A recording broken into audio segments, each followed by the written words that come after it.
வணக்கங்களே. மருதமலை பகுதியில் இருக்கக்கூடிய ஒரு வனங்களில் ஏராளமான விஷப்பாம்புகள் இருக்குது. யோகி என்ற ஒரு மலைவாழ் இளைஞனுக்கு சிறு வயதிலிருந்தே ஏனோ பாம்புகள் மேலே ஒரு ஈர்ப்பு இருந்துச்சு. பாம்புகளை பிடிப்பதும் பாம்புகளை அடிப்பதும் அவனுக்கு பிடித்தமான ஒரு பொழுதுபோக்காகவே இருந்துச்சு. ஊருக்குள்ளே நுழைந்துவிடும் விஷப்பாம்புகளை பிடிப்பதில் அவன் கை தேர்ந்தவனாகவும் விளங்கினான். மூலிகை வைத்தியத்தால் பாம்பு கடித்தவர்களையும் பிழைக்க வைக்கும் ஒரு சாமர்த்தியனாகவும் அவன் கை தேர்ந்தவனாகவும் இருந்திருந்தான். எப்படியோ அவனுக்கு அது கைவந்த கலையாக மாறிவிட்டது. ஒரு பாம்பு பிடிப்பவனாகவும் பாம்பாட்டியாகவும் ஊர் மக்களிடம் அவன் பிரபலமும் ஆகியிருந்தான். பொதுமக்கள் மட்டுமின்றி மூலிகை ஆராய்ச்சிக்காக அந்த பகுதிக்கு வரும் வைத்தியர்கள் மற்றும் சித்தர்களிடையே அவனுக்கு நல்ல பழக்கமும் ஏற்பட்டது. அவனுக்கு பாம்பு விஷம், அதை முறிக்கும் மூலிகைகள் குறித்து செய்த மருத்துவ ஆராய்ச்சிக்கென பாம்புகளை பிடித்து கொடுப்பது, அடற்காடுகளுக்குள் கிடைக்கும் மூலிகைகளை தேடி தேடி கொண்டு வந்து கொடுப்பது என அவன் அவர்களிடையே நன்மதிப்பையும் பெற்றிருந்தான். கொடிய பாம்புகளை எளிதாக வசியம் செய்து அவன் பிடித்து விடுவதையும் ஆராய்ச்சிக்கு தேவைப்படும் பாம்பு விஷத்தை முறையாக எடுத்து கொடுப்பதையும் பார்த்த அவர்கள் அவனிடம் ஏதோ ஒரு விசேஷ சக்தி இருப்பதாகவே தங்களுக்குள் வியப்பை இரகசியமாக வெளிப்படுத்தியும் கொண்டனர். மருதமலை பாம்பாட்டியின் வசியத்துக்கு சில மலைப்பாம்புகளும் கட்டுப்பட்டதை கண்டு அவர்கள் ஆச்சரியமும் அடைந்தனர். ஒரு நாள் பாம்பு விஷ முறிவு ஆராய்ச்சிக்கென அங்கு வந்திருந்த வைத்தியர் ஒருவர் பாம்பாட்டியிடம் ஒரு ஆச்சரியமான ஒரு தகவலையும் சொன்னார். மானிடா, மருதமலை உச்சியில் ஓங்கி வளர்ந்திருக்கும் ஒரு நாகலிங்க மரத்தடியில் நவரத்ன பாம்பு ஒன்று வசித்து வருகிறது. உருவத்தில் மிகவும் சிறியதும் வயதில் மிகவும் மூத்ததுமான அந்த பாம்பு சாதாரணமான மனிதர்களின் கண்களுக்கு தெரியாது. அதன் தலையில் ஒரு அபூர்வமான மாணிக்கமும் உள்ளது. அந்த மாணிக்கத்தின் ஒளியில் இரவில் மட்டுமே அது இரை தேடி தன் இரைப்பிட புற்றை விட்டு வேட்டைக்கு வெளியே வரும். பகலில் அது மறைந்துவிடும். அந்த நாகமாணிக்கம் பல அபூர்வ சக்திகளை கொண்டது.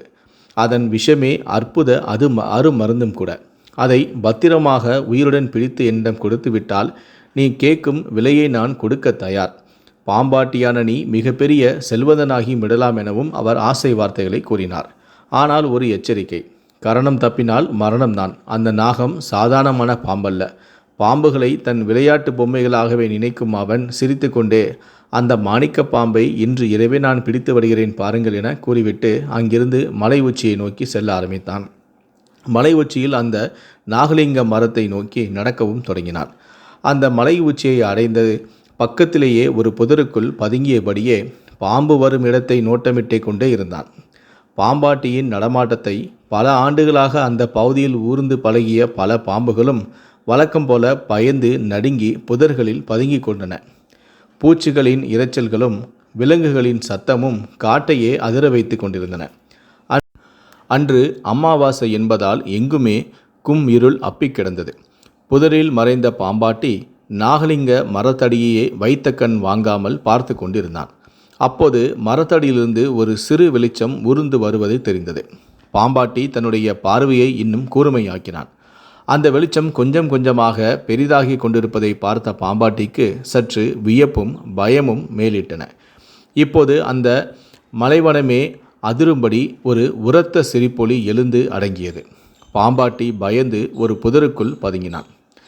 சிறிய பாம்பு எப்படி இப்படி சிரிக்க முடியும் என்ற குழப்பம் அவனுக்குள் பயமாக பரவி கொண்டிருந்தது. பயம் வேண்டாம் மானிடா, வெளியே வா. நான் மாணிக்க நாகம் அல்ல, உன்னைப் போல ஒரு மானிடனே என்ற குரல் கேட்க பயத்தில் உடல் நடுங்க மெல்ல கண் திறந்து பாம்பாட்டி அந்த உருவத்தை பார்த்தான். ஒளிப்பிளம்பாய் மின்னிய அந்த திருமேனியில் திருநீற்று வாசனை வெளியாகி பாம்பாட்டியின் நாசிகளை தீண்டியது. அவன் உடலும் சிலிர்த்தான். ஐயா, நீங்க யார் என்றான் அச்சம் நிறைந்த குரலில். உன் அறியாமை இருளை போக்க வந்த வெளிச்சம்தான் நான். சரி, நீ யார் என்றார் அவர். நான் ஒரு பாம்பாட்டி, பாம்புகளை பிடிப்பவன், பாம்பு கடிக்கு வைத்தியம் செய்பவன். ஒரு அபூர்வமான பாம்பை தேடிதான் நான் இங்கு வந்தேன் என்றான் அந்த பாம்பாட்டி. நீ தேடி வந்த பாம்பு உனக்கு கிடைத்ததா? எப்படி கிடைக்கும்? நீங்கள் சிரித்த சிரிப்பில் சிங்கம் புலியே நடுங்கி பதுங்கியிருக்குமே. உன் அறியாமையை எண்ணியே நான் சிரித்தேன் என்றார் அவர். ஒற்றை மாணிக்க கல்லை சுமக்கும் பாம்பை தேடி நீ வந்திருக்கிறாய். ஆனால் நவரத்னமும் சுமக்கும் ஒரு அற்புத நாகம் உனக்குள் இருப்பதை நீ இன்னும் அறியவில்லையே. பாம்பாட்டிக்கு ஒன்றுமே புரியவில்லை. ஐயா, இந்த மாடினனுக்கு புரியும்படி சொல்லுங்கள் என்றான். அந்த அபூர்வ நாகம் உனக்குள் மட்டுமல்ல, எல்லா மனிதருக்குள்ளும் உண்டு. ஆனால் உன்னைப் போலவே பலரும் அதை உணர்வது இல்லை. அதை அறிந்து உணர்ந்து அனுபவித்தவர்கள்தான் சித்தர்கள். உனக்கு அந்த சித்தி கிடைக்கும் நேரம் இப்போது என் வழியாக உனக்கு வந்துவிட்டது. இனி பாம்புகளை தேடி நீ வெளியே ஓடாதே.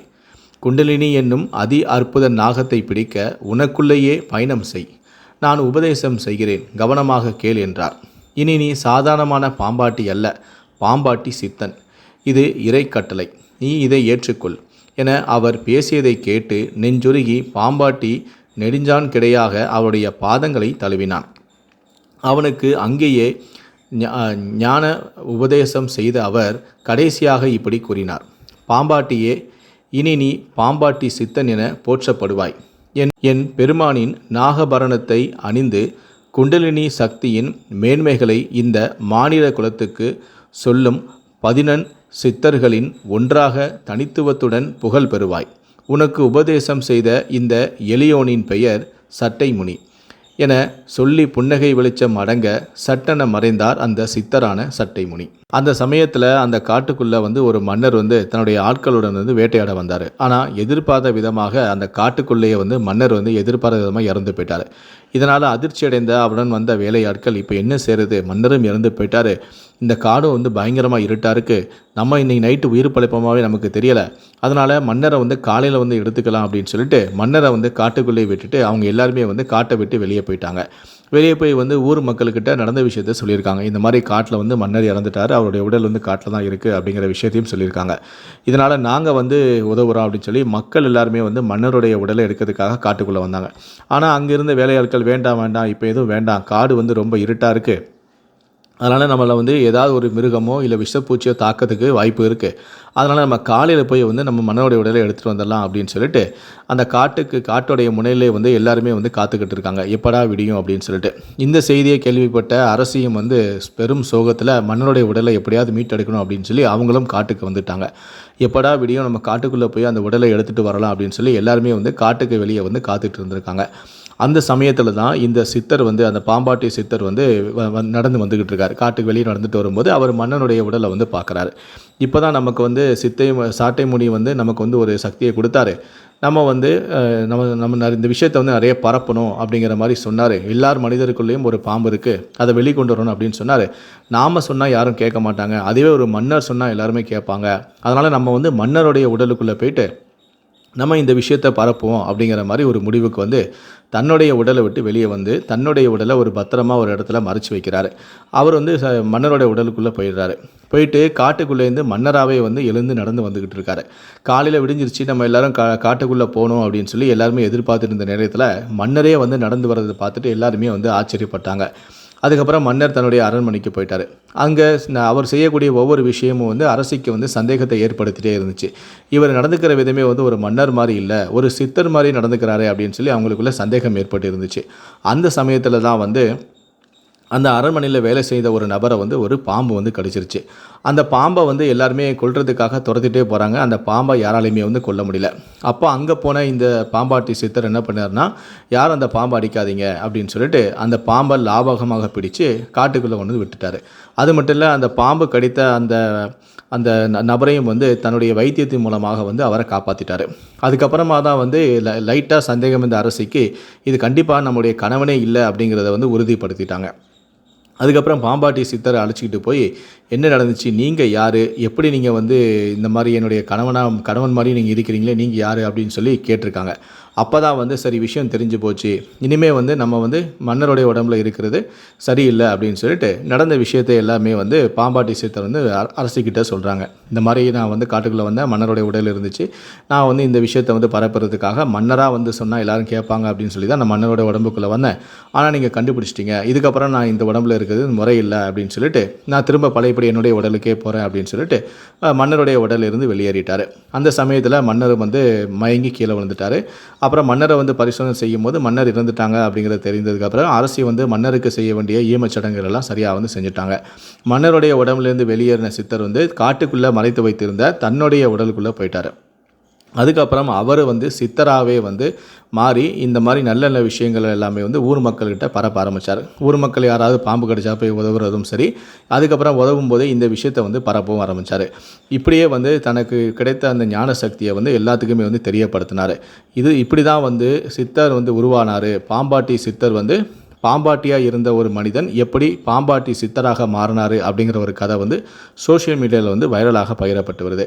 இதை பற்றி உங்களுடைய கருத்துக்கள் என்ன அப்படிங்கிறத கீழே இருக்கக்கூடிய கமெண்ட் செக்ஷனில் மறக்காமல் சொல்லுங்கள். முடிந்த அளவுக்கு இந்த வீடியோவை மற்றவங்களுக்கும் ஷேர் பண்ணுங்கள். நன்றி, வணக்கம்.